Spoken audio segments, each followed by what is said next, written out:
Nais ihandog ng GTech Online TV ang mga aralin sa Filipino na ikawalong baitang ay ikaapat na markahan. Ang layon ng araling ito ay makilala ang may akda ng obra maestrang Florante at Laura. Tara, simulan natin!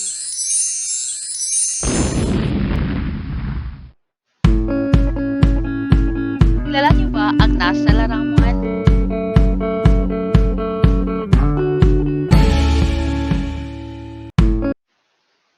Tama, siya si Kiko, ang sumulat ng obra maestrang Florante at Laura. Ngayon ay pag-usapan natin ang kanyang buhay. Talambuhay ni Francisco Balagtas. Ang kanyang tunay na pangalan ay Francisco Balagtas. Mas kilala siya sa pangalang Francisco Balagtas, Kiko o Francisco Baltasar. Kiko ang ipinalayaw kay Francisco. Siya ay ipinanganak noong ika-2 ng Abril, 1788 sa nayon ng Panginay, lalawigan ng Bulacan. Mahirap lamang ang pinagmulan niyang pamilya. Si Juana de la Cruz, isang ordinaryong may bahay ang kanyang ina, at Juan Balagtas naman isang panday ang kanyang ama. May 3 siyang nakakatandang kapatid na sina Felipe, Concha at Nicolasa. Hindi naging sagabal kay Balagtas ang karalitaan upang magtagumpay. Naniwala siyang kung gugustuhin ang anumang bagay ay matutupad. Gustong-gusto niyang malinang ang kanyang isipan, kung kaya't noong taong 1779, kahit masakit sa kaloobang, iwan ang Bulacan ay nagpunta siya sa Maynila upang makapag-aral. Sa murang kulang na 11 taon, ay pumasok siyang katulong sa isang nakaririwasang malayong kamag-anak na nagngangalang Trinidad sa Tondo. Trabaho rito, lampaso dyan, dilig ng halaman at linis ng kanal. Kapalit ng kanyang paninilbihan kay Doña Trinidad ay ang pagpapaaral nito sa kanya. Pinag-aral siya sa Kolehiyo de San Jose at dito ay nakapagtapos siya ng gramatika Kastiliana, gramatika Latina, geografiya at fisika at doktrina Kristiyana. Ang mga nabanggit ay mga karunungang kinakailangan niyang malaman upang makapag-aral siya ng Kanunes, ang batas pananampalataya. Bukod dito, mapalad siyang makapag-aral sa isa pang paaralan, ang San Juan de Letran. Natapos niya ang Humanidades, Teolohiya at Pilosopiya. Sa nasabing kolehiyo, naging guro ni Balagtas ang sikat na mangangatha ng aklat ng Pasyong Mahal ng ating Panginoon na si Padre Mariano Pilapil. Sa paaralan, ginakitaan si Balagtas ng kahusayan sa pagtula. Marami-rami siyang kakilalang nagpagawa sa kanya ng mga berso at tula tungkol sa binyagan, kasalan at iba pang okasyong sosyal. Ang angking talino niya sa pagbigkas ng tula ang dahilan kung bakit maraming kababaihan ang humanga sa kanya. Isang dilag na nagangalang Magdalena Ana Ramos ang unang bumihag sa kanyang puso. Sinikap niyang handugan ang dalaga ng isang tula para sa kaarawan nito, ngunit sa kasamaang palad ay hindi siya tinulungan ng isa pang makatang tumutulong sa pag-ayos ng mga tula. Noong panahong iyon ay may isang taga-ayos ng tula, si Jose de la Cruz, na lalong kilala sa tawag na Joseng Sisiw, sapagkat kung walang dalang sisiw ay hindi niya inaayos at pinag-uukulan ng pansin ang tulang ipinaayos ng sinuman.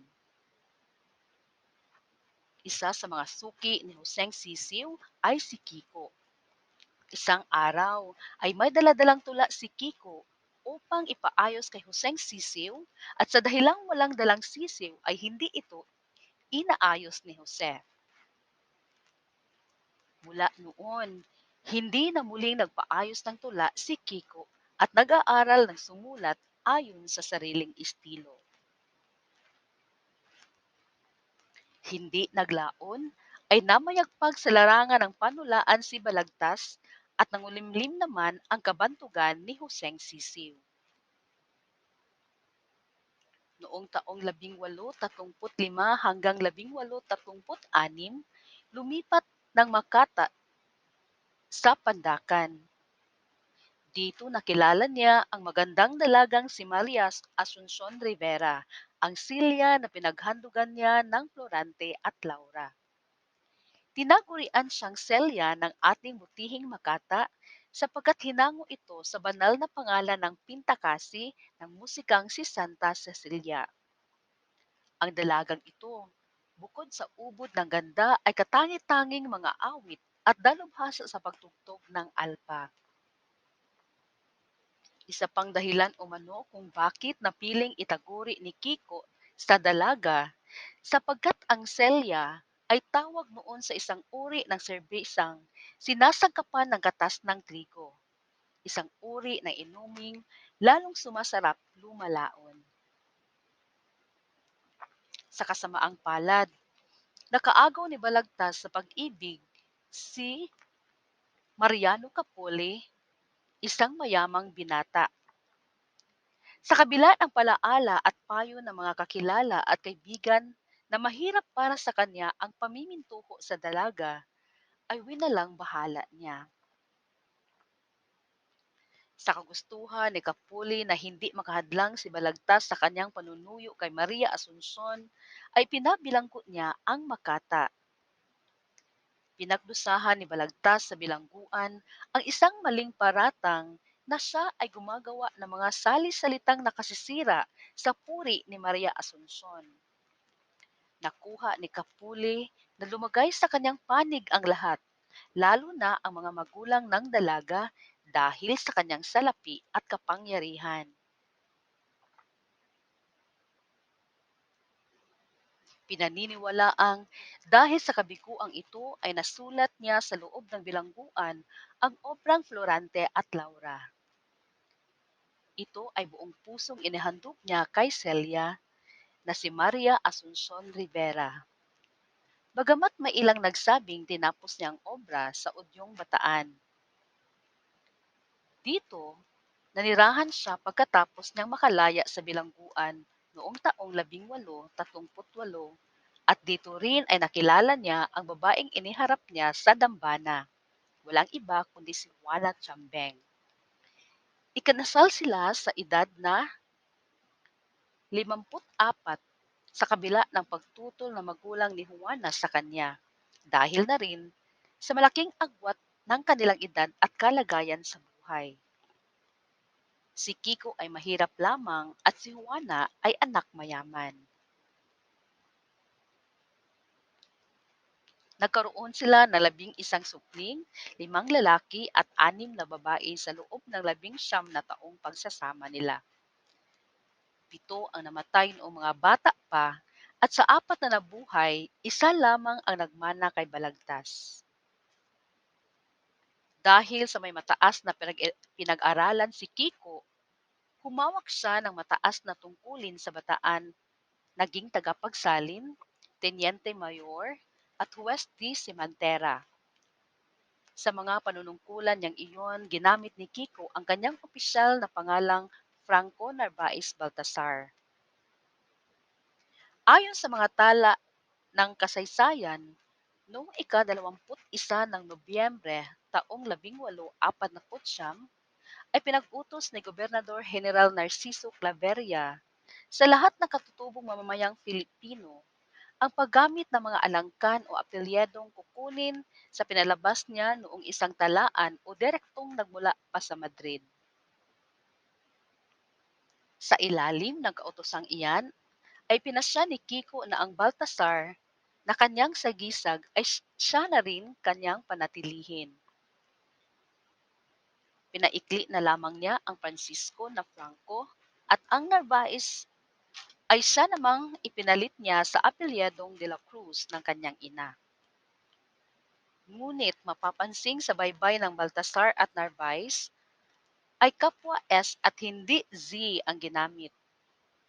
Gayunman, sa edisyon ng Florante at Laura noong taong 1870, patay na si Balagtas noong pinangangahasan ng namamatnugot sa paglilimbag ang pagtuwid sa baybay at pagkakasulat na mula noon ng Baltasar na Z at hindi S ang makikita.